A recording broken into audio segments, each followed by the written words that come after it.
Hi, and welcome to this episode of Around the Block with GoodBlock. Today we have Douglas Horn and Nathaniel Moss on the show with me, and I'm excited to get into this. We have some really fun, exciting, and newsworthy stuff to talk about, as well as just our takes on what is going on in the world. Things like, what do you do in a crypto winter? How do you get through it? And also some really cool news things. But before we get much farther, please take a moment to subscribe to our channel and maybe even like this video. So let's get started. Hey guys, let's talk about Voyager, the Voyager bankruptcy that's going on right now. Big story. So Voyager, big crypto related fund, but really a traditional economy fund, is filing for Chapter 11. You know it's a traditional finance thing because they're filing for Chapter 11. You can't really do that. Right? It's so true. Yeah. It's so true. I had to actually refresh my memory on what is Chapter 11 versus the 7 and the 13, the prime bankruptcies. So here, I think that's allows them to, here in the U.S., it allows them to restructure, to stop their debtors and things like that, and try and restructure their debt with the hope that they can come back. Bankruptcy law is actually kind of a really cool invention if you think about it, because prior to that, anything that went under just went under forever. But I also think that people use it way too much now. Yeah, I think Chapter 11 is like the least bad of the bankruptcies. As bankruptcies go, they're all terrible, but it does seem to be they want to stay in business. And of course they do, right? They went bankrupt probably because they had investments in things like 3AC, Three Arrow Capital, and some of these other things where a lot of people who were heavily leveraged and into a lot of projects that were also heavily leveraged, like Luna, right? Those they have huge bets there. They're not probably very responsible bets, as evidenced by the fact that they're filing for bankruptcy now. Their investors are, and so this is basically a story of sort of these things go down and then financial contagion, which is when it spreads from one bad entity or organization or project or company. Their failure spreads across the economic ecosystem, right? And that's what we're seeing now, right? They made bad bets. They're not able to cover them. They're filing for bankruptcy protection. You guys, but they're not the only ones who did, right? A lot of other people invest in these companies too. So the question is, are we gonna see a spate of these bankruptcies coming? Is this the first canary, or is it everything fine and it's all good from here? Well, that's a good question. Actually, I'm pretty sure it's the canary, but only time will tell, right? The investors will tell, right? They can tell the story they need to. Yeah, well, and Sam Bankman-Fried, SBF of FTX exchange and other things, is loaning a lot of money to these companies so they don't go out of business.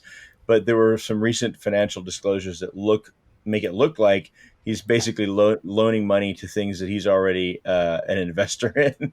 So it's a little less altruistic. I always suspect altruism. Always suspect altruism. Yeah, clearly the case. I see that as something we're just going to start using all the time in this, is like suspect altruism. Speaking of the canary in the coal mine, maybe they're flying south for the winter, the crypto winter. Nice segue, man. Segue man. Segue man. Segue man. So you guys, let's talk about this. What can you do during a crypto winter? Personally, my thoughts on it are, I think it's a great thing. It eliminates gratuitous and wasteful products, right? Like everybody has to hunker down, and we're not buying we're not buying millions of dollars worth of like ape NFTs, right? That wasn't something that was totally sustainable. It's fun, and we like to enjoy it. And when we have the money to spend on it, it's fun. It's fun. Absolutely, I love it. But when it comes time for a winter, all that extraneous stuff gets cast away, and only the stuff that's sturdy or hardy survives that winter. So having a lot of money on the blockchain, having a lot of money in stocks, those kinds of things, while it may diminish, at some point they're going to grow, and there's going to be another spring and summer and autumn harvest for those kinds of things. Crypto winter, it's just a season. That's like straight out of the the Chauncey Gardner movie. After winter, there will be spring. Yeah. So the question though is, yeah, absolutely. You get a lot of bad projects are going to get, flung out and They're die and whatnot. Yeah. Yeah. No, they're bad. There are a lot of bad projects. Yeah. But I'm not naming names, but there are, let's be honest, there's a lot of bad projects, and they won't make it, and that's fine. But what do you do? What do we do now, right? It's not like we're just going to go away. Well, some people would be. Maybe that's what you should do. Or you should just go away. That's solid advice. But if you're still in crypto, or you sort of find yourself in a crypto winter situation that you weren't expecting, what do you do? And you're a crypto investor or a crypto developer. What do you do? What do you do in a crypto winter? I'll tell you what I do. I do the same thing that I always do, which is hold on for dear life. I don't know.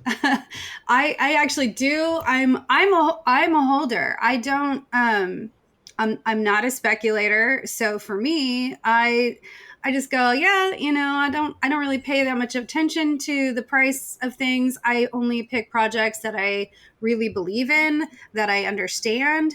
And then I go for, I wait. And people sometimes, my dad will message me and go, what's the price of blah, blah, and I'll just be like, I have no idea, Dad. And he's like, is this a good time to buy? I think it's a good time to buy. I'm like, well, I'll look and see. And then I'm like, yeah, this is a great time to buy, which is kind of my answer lately, because a lot of things are on sale. So that's my strategy. It might not be the smartest strategy, but I don't think it's buy and hold is traditionally proven to be one of the best strategies in any investing, right? Because you got to remember, all these investment things are stacked against individuals, right? It's stacked against retail.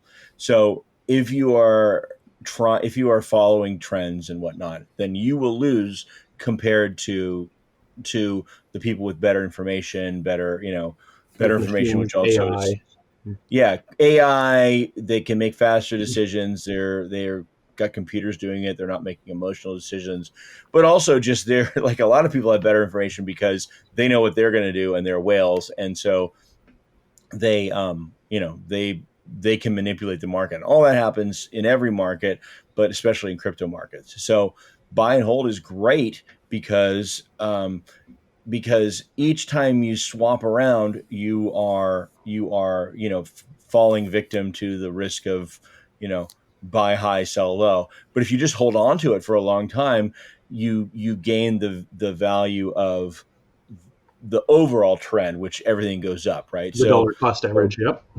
Yeah. Well, dollar cost averaging, or just buy it, buy all, you can buy all you can at a certain point early on, and then just don't sell it for 10 years. That's great. Those people make tons of money.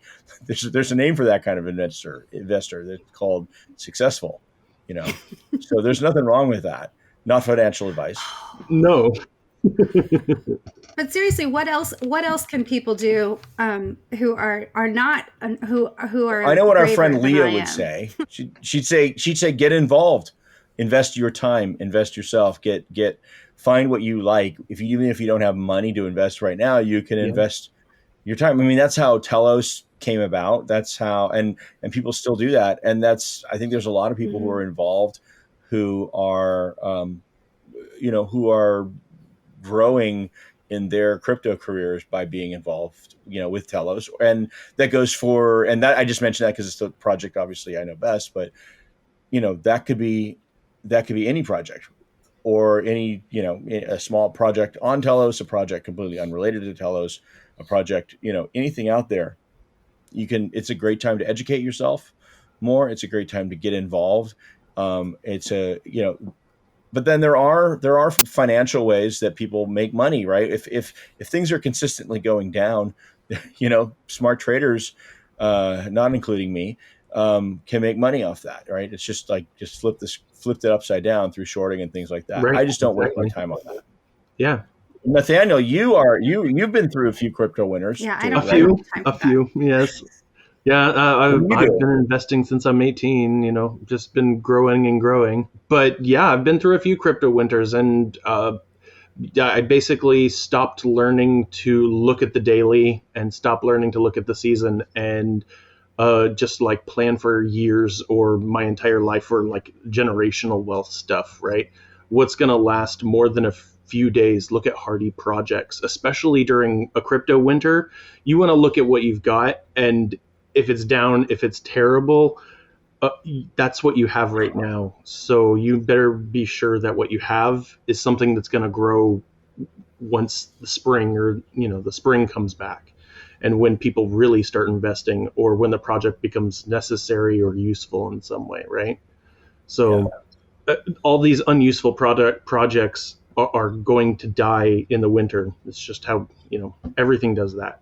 if it can't sustain itself through the winter. Okay, well then a smart person would look at that and go, okay, well, before winter came, I was in all these things, but a lot of those things aren't going to make it through winter. We don't know which ones. Is it, should we just gave all this advice. Oh, hold. Don't be afraid to cut What if your you're losses? holding a shitty project? What if and you know it? Do you hold those two? Do you pair back? Should you be looking closely at your sort of portfolio and saying, okay, well, maybe this is a time to rotate into strength, which is right, or rotate into value, right? Which are typical financial things that financial people do, that investors do, which is basically rotate into strength is say, okay, everything's bad, but I'm going to take an opportunity to say this project is strong because they're building, or because this happened or that happened or whatever, and or just lack of sheer idiocy, right? Like this is not a tulip market, right? Maybe we should get out of the ones that were and into the others. Or is it better to just hold everything? Will everything go back up? What do you, again, not financial advice, but what do you need a mix of both. I believe you need a mix of both. You need to see what's going to be survivable, because if it's not survivable during a time where, are they financially viable? Are they, is the product useful, right? People start getting away from apes and stuff, and they start getting into like, oh, look, Telos' delegated proof of stake, like it's actually a useful crypto type, right? That people are going to start migrating away from useless stuff. Graphic cards are crashing. There's other better ways now, quicker ways to make that same amount of money instead of having to buy these graphic cards. But well, I think that buying mining equipment has been probably a fairly bad strategy for a while, right? Like I would used to be a pretty big miner, and I rotated out of that, and it's very difficult. It was not sustainable. People were putting millions of dollars into power. They were like buying power plants specifically for these mines, right?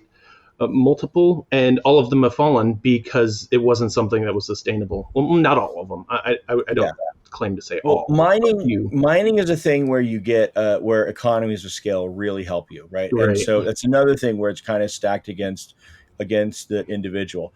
Newsflash: I think the entire world is stacked against the individual, and you need to be smart. And frankly, crypto is one of those smart things that you can do to unstack the deck against yourself as an individual. But not every crypto project does that. Like there's a lot of deck stacking in there too. Right. So you got to be very careful about what you're investing your coins, or investing what coins you're investing into. Yeah. So I'll share I'll share some embarrassing things about what I did in the last crypto winter, because towards the end of it, I was pretty solid through most of it, and then at the end of it, I looked at projects and I said, "Oh, these DeFi projects that I bought early on, I'm just going to rotate everything into Bitcoin," and I did. And for a minute, that was I felt really smart, and I never think it's a bad choice to rotate into Bitcoin, right? That's like a rotating into strength, right? Exactly.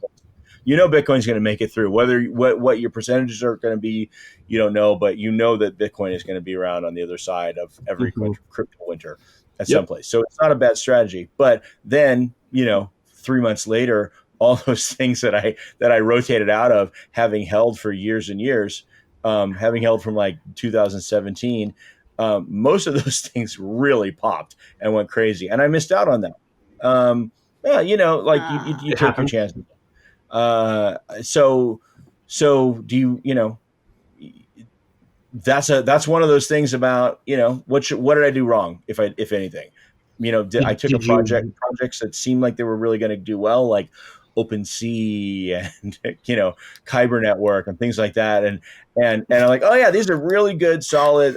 This is the good stuff, and then after a year and a half, I'm like, okay, I just better, this Bitcoin's going to pop before this stuff. And so I missed out on that. Was that dumb? Was that smart? I also, by the way, rotated out out of a bunch of stuff that's totally dead, that you can't, that I wish I'd gotten out of even more, because there's a lot of dead coins. Like, there's no market for them, right? They may still show up on CoinMarketCap, but there's no way to sell them. So, so I don't know. Myself, I've made a lot of like what I think are bad moves. I've made a few good moves.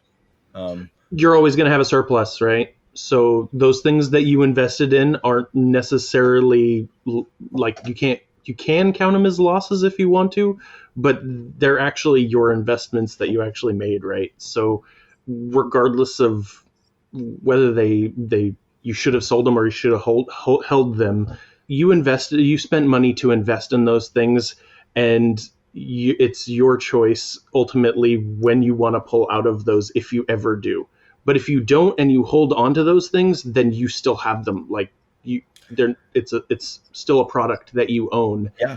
And yeah, just like all those NFT gaming assets that I have from 2017 that are, like, you can't even find the things anymore because they didn't put their assets on dstor.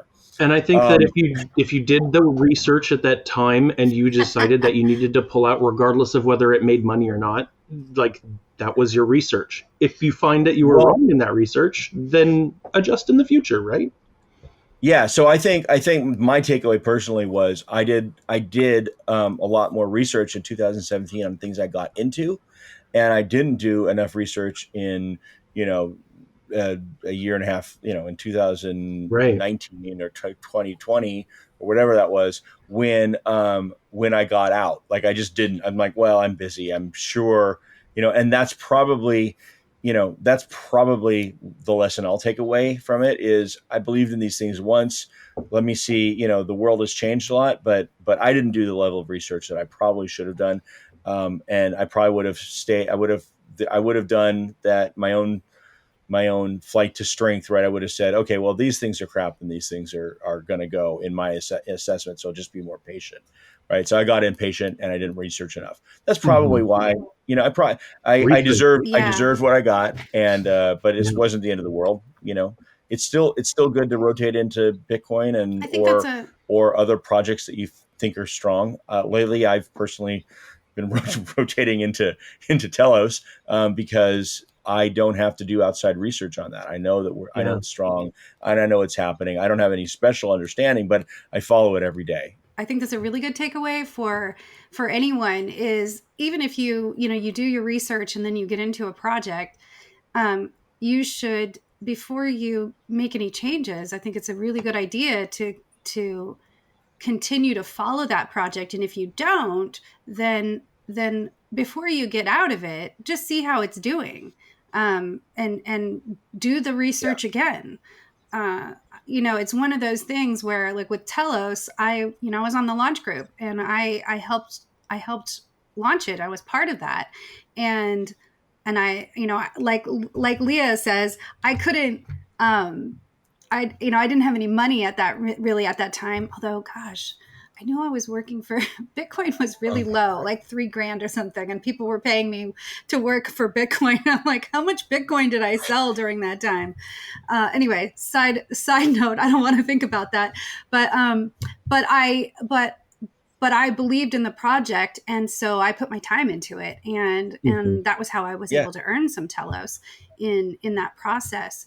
And I never really, like you, Douglas, never got out of Telos, so I haven't lost track of it, and I believe in it now as much as I did when I first got into it, which was, it had to be a lot for me, because I don't know, my time is extremely valuable to me. So putting my time into something is big, and I think that any project for anybody that you've invested in any way, that it should be before you leave.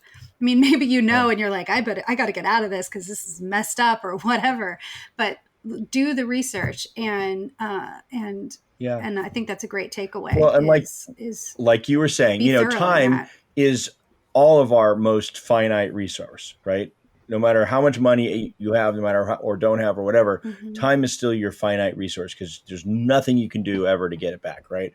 And so maybe if we kind of synthesize some of the things that we've been talking about, and that we know that, Leah, who's not here right now, but talks to us about all the time. It's like, if you put your time in, I think, like, if you put your time into something, then it's way harder to fool yourself that something's going to be great or amazing or whatever.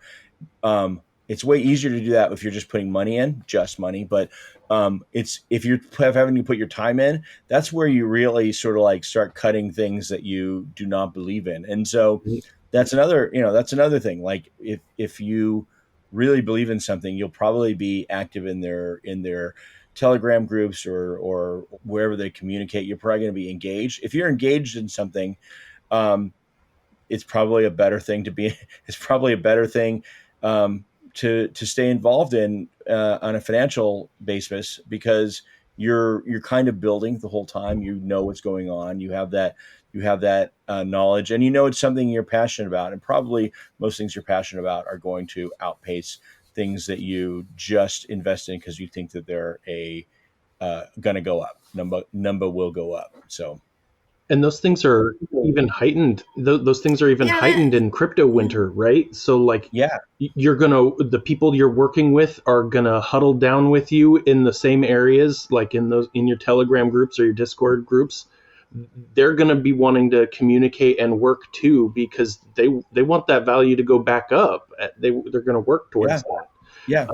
And if you're involved with whatever you're investing in, you're going to see whether there's a lot of work going on or whether there's a lot of like drama going on. And the signals that you get from there are going to tell you whether that project's going to survive or not. Yeah, I think if you're watching this, then you're probably somebody who's not solely an investor. There's really no alpha dropped on most of this podcast. This is more about like a podcast for people, I think, who care about crypto, who care about what's going on. If you found it, you probably found it. Most people here probably found it through Telos, and that's a community of people who really care about the future that crypto can bring. So if you're a day trader, I think what you should do is different. You should probably do whatever day traders do to be successful. And it's maybe not that different. You just flip the charts upside down and pretend they're going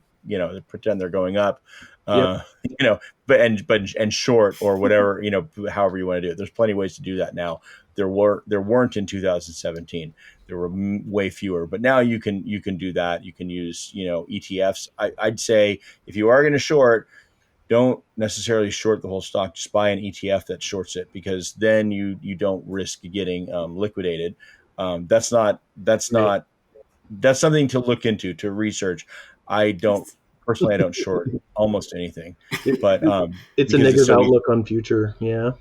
Well, yeah, but look, yes, but that's not why I don't do it, because I have a negative outlook on the future of a lot of things. Same. Like, if you don't have a negative outlook on the future of finance right now for some period of time, then you're just not paying attention. Right. This whole thing has been a massive deleveraging of what's happened, of a hugely, ever increasingly leveraged crypto market, right? And you've been seeing this coming. You don't know when it's going to hit. For me, there's a lot to be really concerned about in the market, right? And very much so. Yeah. But then you also, I don't know if going directly to cash, a lot of people, well, okay, I'm going to go to cash. And it's like, well, but that's the exact stuff that's getting, that's the huge macroeconomic trend that's getting, spanked soon, one would hope, because of all the, money printing that's been happening. So you just don't know when these things are going to happen, and they happen quickly. You guys, before we move on, I just want to point out that this morning I woke up and I was checking my, the interwebs, and I saw an article that was published just yesterday by the Telus Foundation about this very topic. And I read through it this morning, and I thought it was excellent. And so they kind of scooped us on this one, but I I do think that it's a really relevant topic, and I love that they put an article out. So I think we can link to that in the description maybe or something. But anyway, I just wanted to point that out. Props to Telos Foundation and their market. I love, if we're going to get scooped by somebody, I love getting scooped by those guys. That's great. Yeah. Yeah. So shall we move to to block stuff of the week? So block stuff of the week, or BS of the week, is a segment where whoever's on the show shares one thing from the past week, or a few days, or today, or whatever, that we think is worth bringing to your attention because it's BS. Block stuff. Who wants to go first? I can go first. Go for it. I'll go first. Mine's really boring. We all want to go. Me first. The article the thing I brought is an article that I found in CoinDesk, and we can link to that. But it's just talking about the new law in India that was voted on, I think, just this spring, and has been enacted, and it has to do with their capital gains on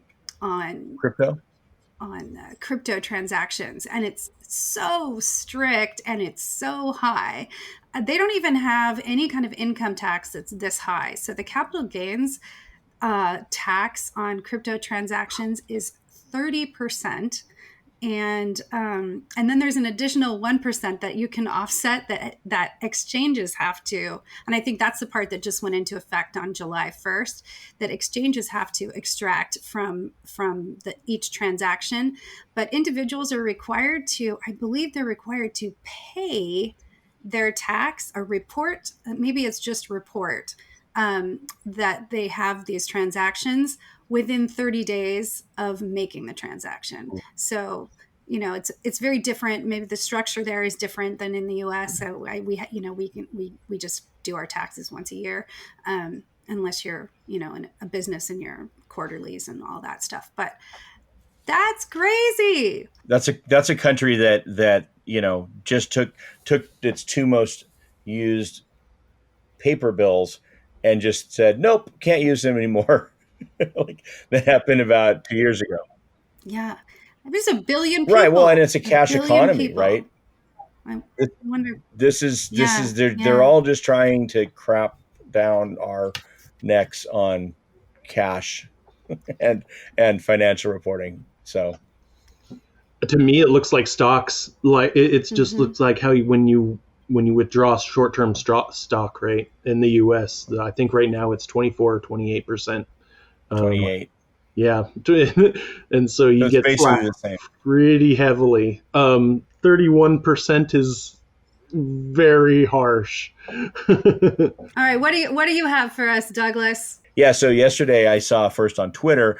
Now it's out in Cointelegraph and other news outlets. But I saw that the U.S. government ethics office has advised all employees of the government, especially the executive branch, not to be involved in any crypto legislation if they own crypto. And I'm like, yeah, let's make sure that the people who know anything at all about this are completely removed from the decision-making process. That's always good, And so I was like, well, okay, let's do that as long as people who hold, US dollars are not allowed to, work on US dollar government policy because that's fair. Only fair. Yeah, let's make sure that whoever have any level totally of expertise fair on this are absolutely excluded from the process of doing anything about it. Can't work on stocks if you have any stocks, right? Do you have money? Yeah, right. If you have money, you can't work on money-related legislation. Just like Nancy Pelosi, right?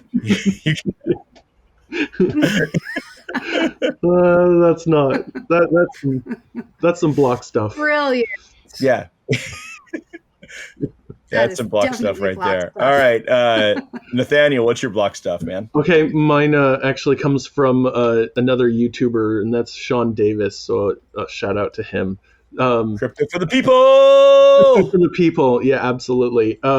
And this is the Coinbase originally said that they will not sell their customers' proprietary data, and it's not going well. Like, they're selling to ICE, they're selling to the Secret Service, they're selling with the U.S. Homeland Security, and that's how they're funding their exchange. So yeah, that and laying off 18% of their employees or something. 18%. Yeah, which is 1,100 people. That is a lot. That is a lot. That's a lot of people. So that's mine. But my BS of the week. That's something. I'm gonna not make a comment that is about definitely block stuff. Coinbase. Yeah. I'm specifically not think what I probably would be saying, and I'm not saying it because all of that aside, I still do want to see Telos listed on Coinbase. So I'm not going to say this comment, fill in the most caustic thing you can probably imagine and add 5. And then that's probably what I would have said. Mike only commented. I mean, Coinbase is having a hard time. We don't need to. My only comment is Coinbase versus Voyager. What's different? Maybe not much. Maybe less than you think. Maybe less than you think. Anyway. Yeah. All right. Well, this has been an amazing collection of BS. Well done. Good week. I never worry about us not having enough material for block stuff of the week. No way. It's one certainty. Thanks everybody for coming. We're bringing these every week. We're again, hit the buttons, all the internet buttons, and we hope you liked it. And we're gonna do more of these. Thanks, CJ. Thanks, Nathaniel. Very welcome. See you next time.